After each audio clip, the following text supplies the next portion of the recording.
أعوذ بالله من الشيطان الرجيم بسم الله الرحمن الرحيم. Insya Allah mudah-mudahan salawat itu langsung akan diantar kepada Rasulullah kalau kita bersalawat di hari Jumat ini. Jangan lupa juga membaca suratul Kahfi ya. Dan kebiasaan kita di kampung-kampung ya yang baca surah Yasin ya tetap dibaca. Tabarok tetap dibaca, Quran tetap dibaca. Al-Kahfi jangan ditinggalkan, itu sunnah dari Rasulullah dari mulai malam Jumat sampai nanti ketemu Jumat Maghrib.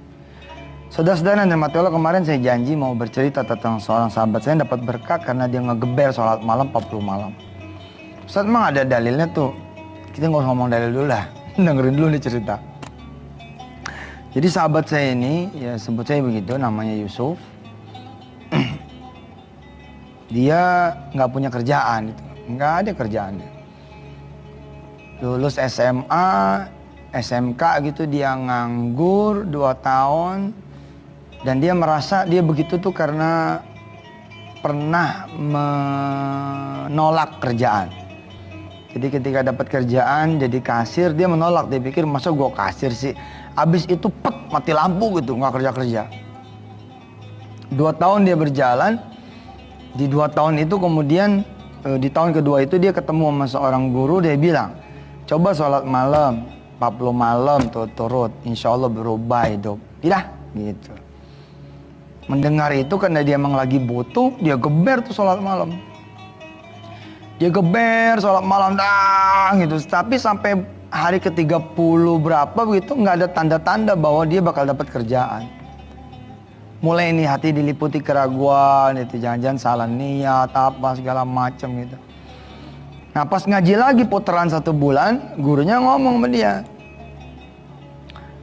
lengkapin dengan sedekah. Nah persoalannya kan dia nggak punya duit nih buat sedekah. Dia kemudian bilang sama Allah, di malam keberapa, 30 berapa, dia bilang sama Allah, ya Allah, kalau nanti saya kerja, ini kebablasan nih orang, kalau nanti saya kerja gajinya buat engkau dah semua gitu. Saya cuma perlu kerjaan aja, nggak perlu gaji. Salah ngomong nih orang. Salah ngomong, harusnya kan bulan pertama gitu ya. Hah? Atau niat-niat misalkan mau sedekah gede gitu. Ini dia ngomongnya, saya cuma perlu kerjaan, nggak perlu gaji, pokoknya gaji buat engkau lah. Nah pas di hari ke-40 gitu atau kurang dari 40 atau lebih dari 40, dia dapat informasi ada perusahaan butuh pekerja, nyari pekerja. Dia datang ke situ bawa kurikulum vitae, datang. Assalamualaikum Pak, di sini butuh pekerja ya? Oh iya Mas, tapi udah terlambat. Ya, udah terlambat. Iya. Tinggal 1 posisi nih kalau mau. Siapa namanya? Yusuf. Ya udah Yusuf, kalau mau deh. Tinggal posisi yang 1 ini aja nih yang belum ada nih, masih kita butuhin 1 orang. Oh ya Pak, ini kurikulum vitae saya Pak. Nggak perlu kurikulum vitae. Hah? Nggak perlu kurikulum vitae?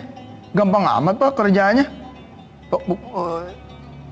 KTP aja sini. KTP doang. Wari mulia KTP.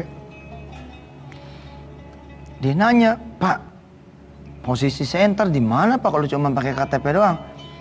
Kata si orang ini, posisi kamu bisa di lantai 3, bisa di lantai 2, bisa di lantai 1. Kadang-kadang bisa di dalam, kadang-kadang bisa di luar.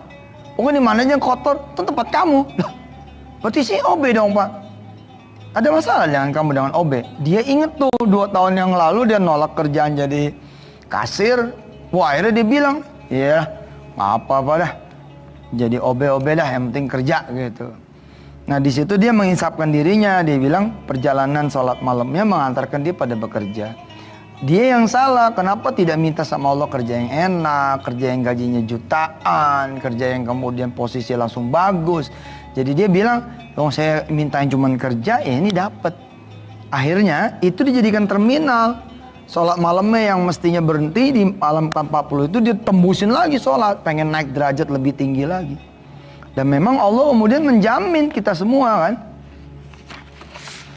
Nah ini dia jaminan tambahan ya. Dan hari ini pemirsa menjadi hari terakhir kita ngomong bab jaminan. Aqimis sholata lidulukis syamsi ila ghasaqil laili wa qur'anal fajr inna qur'anal fajri kana mashhuda wa minal laili fatahajjad bihi. Nah ini dia. Kalau udah beres sholatnya tuh, subuh, zuhur, asar, maghrib, isya, atau sekalian beresin sholat wajibnya, tambahin supaya jaminan tambahan. Tambahin apa? Tambahin dengan tahajud. Fatahajjad bihi nafilatan laka asa ayyab'atsaka rabbuka maqaman mahmuda. Nah, sholat tahajud 40 yang pertama itu mengantar dia dapat kerjaan. Walaupun OB, maaf ya, tidak ada walaupun sebenarnya. Dapat kerjaan OB. Dia tembusin lagi nih 40 yang kedua dan seterusnya, dia jadiin pakaian tuh sholat malam. Dijadiin pakaian sama dia sholat malam. Begitu kerja dapat 20 sekian hari, menjelang dapat 30 hari turun gaji. Orang lain pada senang dapat gaji, dia gemeter. Gemeter dia pada saat terima gaji itu. Ingat janji dia sama Allah. Kan janji dia sama Allah apa ya? Cuman butuh kerjaan, nggak butuh gaji. Gajinya buat Allah aja. Wah, dalam satu kesempatan ini cerita ya, ketemu dengan saya, beliau bilang, aduh, anak itu antara sedih dan senang nih nerima gaji. Sedihnya ya udah kerja sebulan gitu, tapi masa jadi buat orang lain sih ya. Tapi akhirnya ya udahlah, saya pilih orang pertama yang saya kasih gaji saya utuh adalah ibu saya. Pinter nih dia, saya jangan janjian aja tiap bulan buat ibunya. Terus janjian, Bu, saya kan punya janji buat Allah, ini buat ibu, nah, ibu pulangin. Jangan begitu, itu namanya lu curang, ngong kali kong namanya. Dia serahkan ke ibunya tuh gaji. Nah, kalau mau dapat jaminan tambahan lebih hebat lagi selain tahajud apa? Sedekah, kompletin. Wajibnya beresin sama ente. Tahajud geber-geberan, duha geber-geberan. Sempurnakan sama sedekah. Nah, orang ini sempurna nih. Dikasih ke emaknya. Waktu itu dengan lembur segala macam 400.000.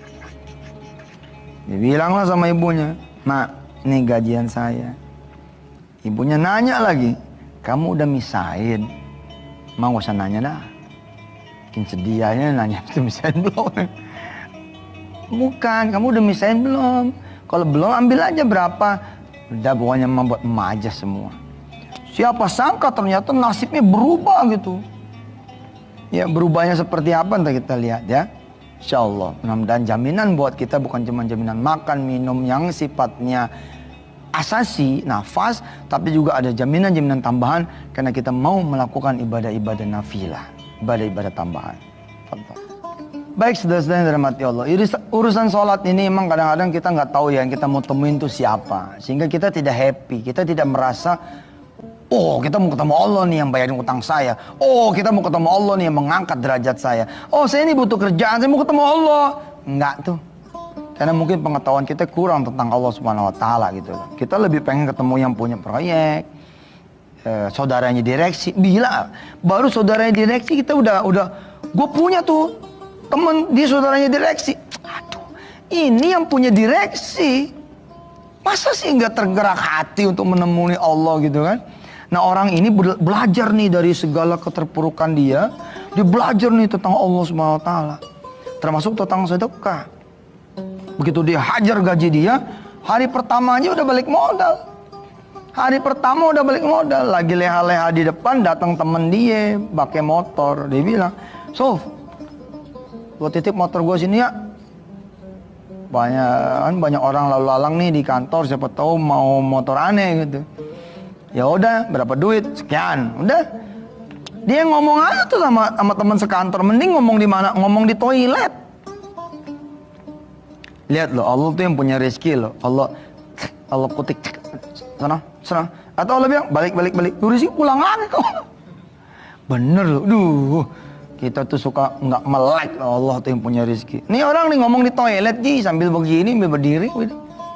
Pak, ada yang jual motor tuh Pak. Mana gitu. Oh di depan. Terapaan. Kayaknya kayak nggak peduli gitu loh. Tapi hari itu dieksekusi. Temennya dipanggil, sore selesai, transaksi beres. Oh temennya bilang, nih buat ente. Buat entenya itu 400.000, sampai nangis tuh dia. Ya Allah, balik lagi nih duit, dia bilang 400.000. Terus dia mikir, ibarat dagang baru sehari udah balik modal, berarti kan 29 hari berikutnya untung tuh. Dia ini sebenarnya udah niat jelek nih sama Allah. Dia udah bilang begini sama Allah. Jadi pada saat menjelang dia mau ngasih mamanya tuh besok paginya, dia malamnya tuh dia doa begini doanya. Ini tuh bertutur dari dia nih. Ya Allah, boleh nggak sih diralat janji gitu. Jangan setiap bulan apa buat engkau. Bulan ini aja, bulan besok buat saya gitu. Mau dia ralat, tapi karena dia dapat pelajaran berharga di bulan yang kedua, dia bilang sama saya tuh, dia suka rajin tuh datang ke pesantren bawain rombongan semobil. Nah yang semobil sama dia itu rata-rata yang sudah mengeksekusi gajinya seumur hidup.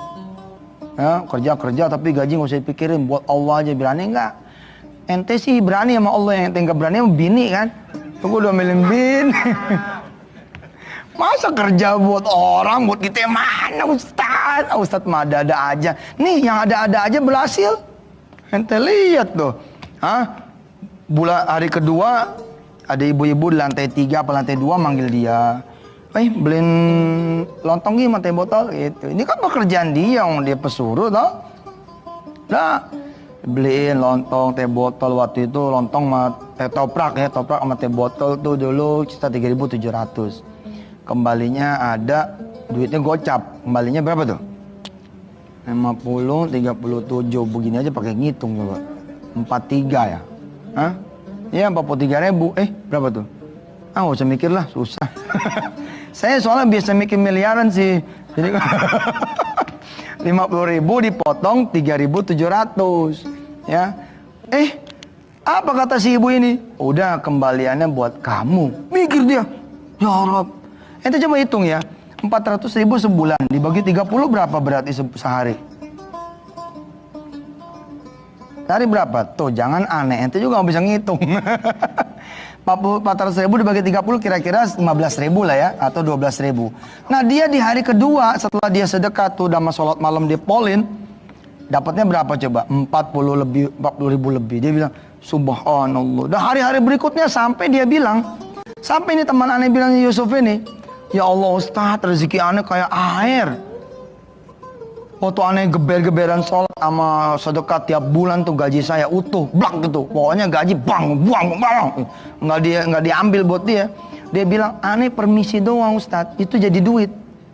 Saya bingung, permisi doang jadi duit, hebat amat loh. Cuma ceritanya gini Ustaz, ada orang nih di jalanan, saya permisi bang. Dipanggil sama tuh orang, sini. Ini buat lo. Oh permisi itu begitu dapat duit. Permisi doang dapat duit itu begitu. Subhanallah. Itu bulan kedua penghasilan dia diinget-inget 7 juta. Ngasih 400.000 sama Allah, sama geber-geberan sholat malam, penghasilan 7 juta. Lah manajernya dia sendiri nggak nyampe 5 bos. Nggak nyampe 5. Menjelang gajian dia udah tersenyum tuh. Dia bilang begini, kalau kayak begini nih nggak apa-apa tiap bulan juga nggak megang gaji. Dia bilang, yang penting dapat dari tempat yang lain. Dia tiban terus sampai kemudian tahun yang kedua terjadi itu 94, yang kejadian yang berikutnya tahun 96. Seperti apa ceritanya biar lewat dulu dah. Ya, alhamdulillah pemirsa, selamat kembali di Wisata dan hari ini hari terakhir kita bicara tentang jaminan. Benerin yang wajib, hidupin yang sunnah. Sebisa mungkin yang sunnah-sunnah tuh bikin rakus. Tadinya nggak sholat duha, tadinya 2, 4, tadinya 4, 8 gitu. Ya, tidak tahajud, tadinya nggak sholat sunnah hajat. Tadi tidak puasa Senin Kamis, Pokoknya biar jaminannya tuh bertambah-tambah gitu loh. Kan ada orang gini ya, ada jaminan, ada uang gaji tuh ya. Terus ada uang apa lagi biasanya? Transport, ada apa lagi? Makan, apa lagi? Tunjangan bini atu, tunjangan anak atu, itu lain kan? Karyawan bini atu anak 1 beda kan? Kalau karyawan bini 2 insya Allah dipanggil sama manajer, sini lu, gua aja baru 1, lu 2 lagi. Ini orang dijamin sama Allah dan ditambah-tambah lagi jaminannya karena luar biasa sholat malam dipolin sepanjang hidup dia kerja. Kemudian gajinya gue dipolin, bukan 10 kurang 1 tapi 10 dikurang 10. 94 dia berdagang sama Allah, 96 kangtau. Dagang besar 96. Jangan takut Pak, ente sedekah gaji takut sih. Adik saya tuh sedekah gaji total, alhamdulillah dipecat tuh. Bener, udah cerita kan saya pecat, tapi kemudian pindah ke Qatar dia. 7 juta gajinya, dia sebar 7 juta kali 12 bulan, 84 juta. Udah pindah ke Qatar, digaji di Qatar 124 juta, 125 juta, Masya Allah. Jangan takut, nggak ada yang bakalan tambah miskin karena sedekah. Nah sahabat ini 96, jadi driver nih, udah jadi protokol sih, tapi dia bilang, saya mah sopir Ustaz, orang kerjanya cuma jemput-jemput orang doang, tugas saya di bandara jemput orang. Suatu saat dia datang nih kang taunya, ada orang di belakang duduk, bos lah gitu. Pusing mukanya, dia jadi sopir nanya, Pak, Bapak pusing amat kenapa? Orang ini bilang, pengen tahu aja gitu. Ya kali aja Pak saya bisa bantuin. Kok mau bisa bantu apa? Dia bilang, ya saya bisa bantu doa Pak. Oh, iya bener juga kata nih orang. Bantu doa, iya. Saya ini lagi jual tanah. Tanah itu mahal, miliaran itu, miliaran, miliaran. Kita kan R, ribuan. Ini miliaran. Kita paling banter J nih, jutaan gitu. Kalau Bapak jual tanah, iya tanah ini saya pengen jual buat tutupin masalah saya gitu. Tapi sampai sekarang belum dapat pembelinya. Terus orang ini bilang, Yusuf ini, kalau saya yang jualin gimana Pak? Lagi-lagi orang ini nanya nih di belakang, ngecilin gitu. Kamu, saya aja direktur nggak ada teman yang bisa beli, kamu lagi. Jawaban nih Madura satu, nih mana Madura nih, saya belajar sama dia. Apa kata ini orang? Loh, saya emang nggak punya temen Pak yang kaya, tapi saya punya Allah. Waduh, itu kalimat kalau kata bahasa Twitter, jelek. Pakai tanda seru. Iya, kayak nampol itu, buak gitu.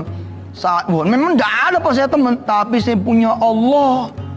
Ntar malam saya bangun Pak, saya bilang sama Allah, ntar cariin pembelinya lewat tangan saya. Oh, kalau lewat tangan kamu, ntar kamu saya bagi sekian.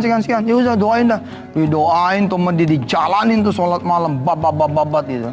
Subhanallah, hanya sampai 3 minggu apa berapa gitu, ada orang dari relasi Jepang apa itu beli tanahnya ini orang, kemudian dibagi pada tahun 96 1,2 miliar rupiah. Masya Allah. Iyalah 400.000 lu kali 700 kali lipat berapa tiap bulan? Hah? Tiap bulan dikali 700 ya. Hari ini belum ngaji ya? Apalah, ya sekali nggak ngaji. Ya, 700 kemudian ditunaikan sama Allah di tahun 96. Nggak ada lah orang nyesel saudara. Tahajud tiap malam. Kenapa sih kita ngantuk gitu ya sholat malam? Karena kita nggak biasa. Insya Allah kalau udah biasa mah, saudara biasain aja. 7 hari 8 hari tahanin aja, tahanin. Ya, ngantuk dikit wudu, Insya Allah. Ya, kemudian bawa korek api 2. Buat apa coba korek api? Buat ganjal mata. Ya emang kita nih banyakan molor, udah tahu susah, banyakan molor. Dah ya, cerita jaminan selesai nih. Pemirsa berdoa ya, mudah-mudahan panjang umur. Doakan Yusuf Mansur, mudah-mudahan juga panjang umur dan diterima ibadah kita oleh Allah Subhanahu wa taala. Bismillahirrahmanirrahim. Ya Allah, masukkan kami, anak-anak kami, turunan kami, keluarga kami, orang tua kami, istri kami, suaminya para istri ya Allah. Suami para ibu. Ke dalam orang-orang yang kau jamin ya Rabb. Jamin keselamatannya, rizkinya, perlindungannya, hingga nanti kematiannya, kewafatannya, kebangkitannya, dijamin juga masuk surganya, ditutup ya Allah, ada jaminan ditutup tuh neraka, bahkan tidak bisa ngelihat, tidak diperbolehkan melihat. Mudah-mudahan ya Allah, kami tidak mencacatkan jaminan yang kau sudah berikan pada kami. Rabbighfir warham anta khairur rahimin. Walhamdulillah rabbil alamin. Pemirsa, kita tidak punya banyak waktu menjelang Ramadan. Saudara yang belum latihan baca Quran, baca Quran. Saudara yang belum latihan kemudian menahan diri, menahan emosi, tahan diri. supaya nanti pada saat bulan puasa insya Allah kita makin enteng. Doa saya buat saudara semua dan doakan saya juga. Wassalamualaikum warahmatullahi wabarakatuh.